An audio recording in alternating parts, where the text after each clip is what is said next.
మోదీ కూడా రియాక్ట్ అయ్యారు, ప్రధాని మోదీ కూడా రియాక్ట్ అయ్యారు. వెంటనే తక్షణం తీసుకోవాల్సిన చర్యల గురించి ఆదేశాలు జారీ చేశారు. ఒకవైపు విమాన ప్రమాదానికి కారణాలు ఏంటి అన్న దానిపై ఎంక్వైరీ చేస్తూ అంతకంటే వేగంగా తీసుకోవాల్సిన సహాయక చర్యలపైనే దృష్టి కేంద్రీకరించారు.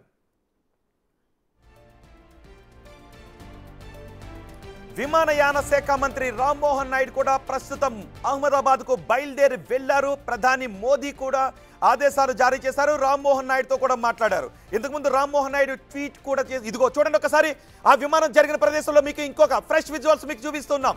బిగ్ టీవీ మీకు చూపిస్తుంది ఫ్రెష్ విజువల్స్. ఈ క్షణం ఆ విమానం జరిగిన ప్రదేశంలో చూసారు, కొన్ని మీటర్ల మేర ఎక్కడ చూసినా కూడా పొగలే కనిపిస్తున్నాయి. అంటే ఇదిగో మంటలు చూడండి ఒకసారి, బిగ్ టీవీ స్క్రీన్ పైన మీరు మంటలు కూడా చూడొచ్చు. ఆ విమానం ఎగరలేక ఒక చోట ఎక్కడైతే గ్రౌండ్ ని హిట్ చేసిందో ఆ గ్రౌండ్ ని హిట్ చేసిన తర్వాత విమానం చాలా అత్యంత వేగంగా ఉంటుంది కాబట్టి కొన్ని మీటర్ల దూరం ఆ మంటలు పొగలతోనే వెళ్ళి ఆ చెట్లను అక్కడున్న బిల్డింగ్స్ ని ఢీకొట్టింది. ఇప్పుడు ఆ ప్రదేశం అంతా కూడా చాలా హృదయ విదారకంగా ఉంది. ఎక్కడ చూసినా అసలు సహాయక చర్యలు ఎక్కడి నుంచి ప్రారంభించాలో తెలియని ఆందోళనకర పరిస్థితులు అక్కడ కనిపిస్తున్నాయి.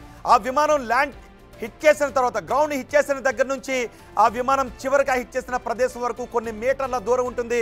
ఆ మీటర్ల దూరం అంతా కూడా ఈ పొగలతో, ఆ విమాన శిథిరాలతో, కాలిపోతున్న విమాన శిథిరాలతో చాలా హృదయ విదారకంగా కనిపిస్తుంది. చూడండి, ఇదిగో ఇంకా అక్కడ మంటలు వ్యాపిస్తున్నటువంటి దృశ్యాలు కనబడుతున్నాయి.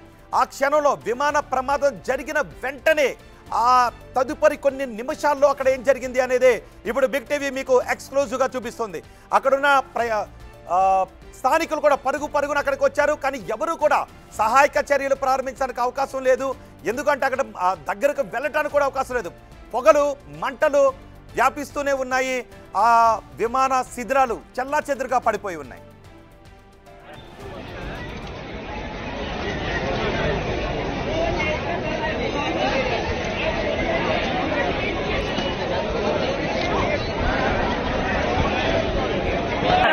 पब्लिक जा रही है।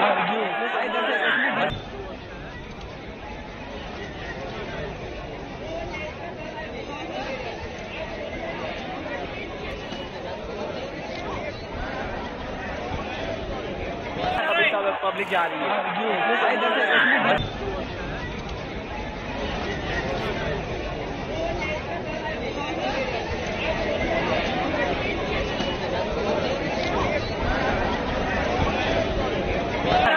पब्लिक जा रही है। విమాన ప్రమాదం జరిగిన సమయంలో ఇప్పుడు మీరు బిగ్ టీవీ స్క్రీన్ పైన 2 బాక్సుల్లో చూస్తున్నారు. విమాన ప్రమాదానికి సరిగ్గా 30 సెకండ్ల ముందు ఏం జరిగిందో రెండో బాక్స్లో చూస్తున్నారు. విమాన ప్రమాదం జరిగిన 5 నిమిషాల లోపే ఆ ప్రమాదం జరిగిన ప్రదేశంలో ఎటువంటి దృశ్యాలు ఉన్నాయో మీరు చూస్తున్నారు. ఆ విమానం టేకాఫ్ అయిన 5 నిమిషాలకే ఈ ప్రమాదం చోటు చేసుకుంది. ఎయిర్ ఇండియా విమానం ప్రమాదానికి ముందు ఏటీసీకి మేడే కాల్ చేశారు. పైలట్లు మేడే కాల్ ఇచ్చారు. సాంకేతిక సమస్యలతో విమానం కూలిపోయినట్టుగా అనుమానాలను వ్యక్తం చేస్తోంది విమానయాన శాఖ.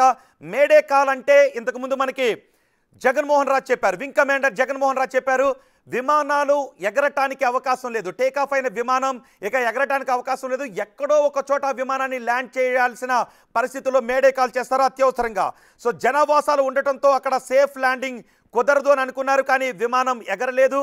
పైలట్ ఎంత ప్రయత్నం చేసినప్పటికీ విమానం ఎగరలేదు. సో ఒకసారి మనకి జగన్మోహన్ రాజుతో పాటు మాధవపెద్ది కాళిదాస్ కూడా మనకి అందుబాటులో ఉన్నారు. మాజీ ఏరోనాటికల్ ఇంజనీర్ మాధవపెద్ది కాళిదాస్ గారితో కూడా మాట్లాడదాం. కాళిదాస్ గారు, విమాన ప్రమాదం దృశ్యాలు చూస్తుంటే మీకు ఏమనిపిస్తోంది? ఎలా జరుగుండొచ్చు అని అనుకుంటూ ఉన్నారు? మీ దగ్గర ఉన్న సమాచారం ఏంటి ఈ ప్రమాదం గురించి?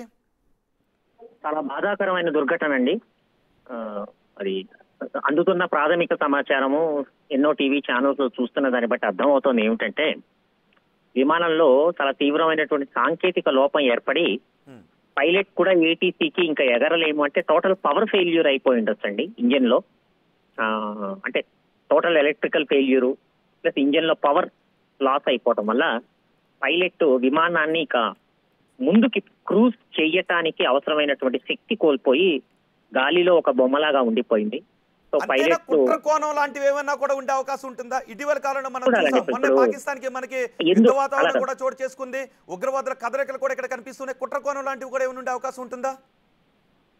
ముందు అసలు ఏమై ఉండొచ్చు అన్నది ప్రాథమికంగా ఖచ్చితంగా ఇంజన్ లో చాలా సివియర్ టెక్నికల్ ప్రాబ్లం వచ్చి ఇంజన్ లో టోటల్ పవర్ ఫెయిల్యూర్ అవటం వల్ల ముందు అందుతున్న రిపోర్ట్స్ మీ మీడియాలో వస్తున్నటువంటి వార్తల కథనాలతో చూస్తుంటే పైలట్ కూడా స్వయంగా ఏటీసీకి సంప్రదించారు, ఇక విమానాన్ని నేను నడపలేను అన్న వార్తలు వస్తున్నాయి. బట్ బ్లాక్ బాక్స్ ని విశ్లేషించలే కానీ యాక్చువల్ గా పైలట్ ఏమిటి అన్నారు అన్నది ప్రభుత్వ వర్గాలు director general of civil aviation పౌర విమానయాన శాఖ వారు విడుదల చేస్తారు. డౌట్ వస్తుంది, విమానం టేకాఫ్ అయిన 5 నిమిషాలకే నిజానికి విమానం టేకాఫ్ కావడానికి ముందు దాని ఫిట్నెస్ అంతా చెక్ చేసి ఎస్ విమానం ఎగరటానికి సిద్ధంగా ఉంది అని సర్టిఫై చేసిన తర్వాత అన్ని డిపార్ట్మెంట్లు అప్పుడు మాత్రమే విమానాన్ని టేకాఫ్ చేస్తారు.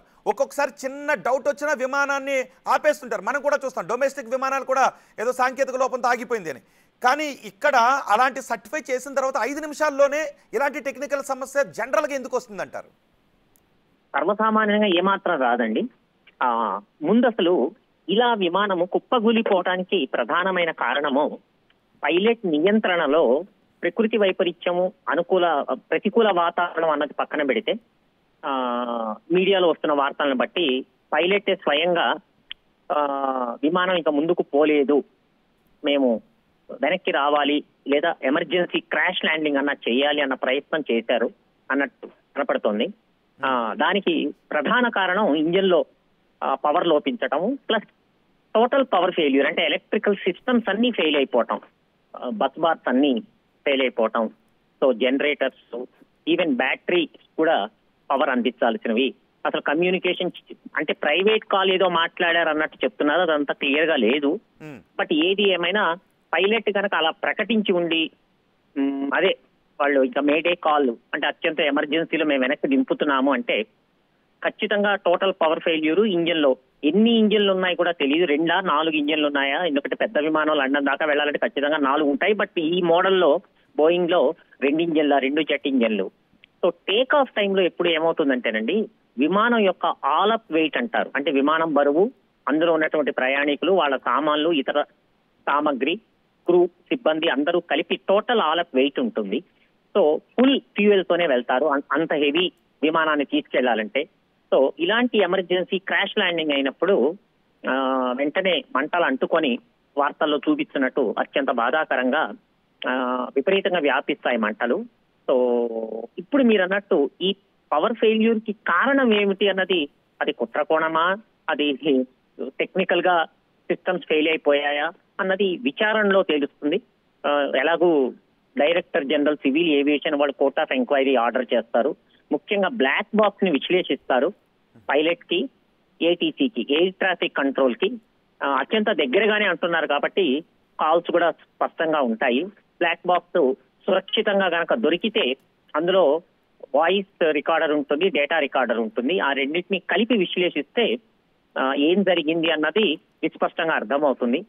సో అయితే క్రాష్ అయింది కాబట్టి ఆ శకలాలు, అందులో ఉన్న ఇన్స్ట్రుమెంట్స్ ని విశ్లేషించాలి. అవి గనక కాలిపోయి పనికిరాని స్థితిలో ఉంటే కొంచెం కష్టం అవుతుంది డేటా విశ్లేషించడం. బట్ ఏదైనా అది వెంటనే ఎయిర్పోర్ట్ కి దగ్గరగే అయింది అన్నది ఉంది కాబట్టి అన్ని ఇన్స్ట్రుమెంట్స్. ఇలాంటి ప్రమాదాలన్నీ ఎక్కువగా బోయింగ్ లోనే జరుగుతూ ఉంటాయి. అంటే చూడాలండి, ఇప్పుడు అందులో ఉన్నటువంటి వ్యవస్థ పాతదా లేకపోతే సరికొత్తదా, దాని ట్రాక్ రికార్డ్ కూడా ఉంటుందండి. ఒక్కొక్క మోడల్ ఉంటుంది, ఒక్కొక్క ఇంజన్ టైప్ ఒక్కొక్క మోడల్లో ఉంటుంది. దాని హిస్టరీ ఏమిటి అన్నది ఎప్పుడు చూస్తూ ఉండాలి. సో రెగ్యులర్ మెయింటెనెన్స్ అవుతూనే ఉంటాయి ఎప్పటికప్పుడు.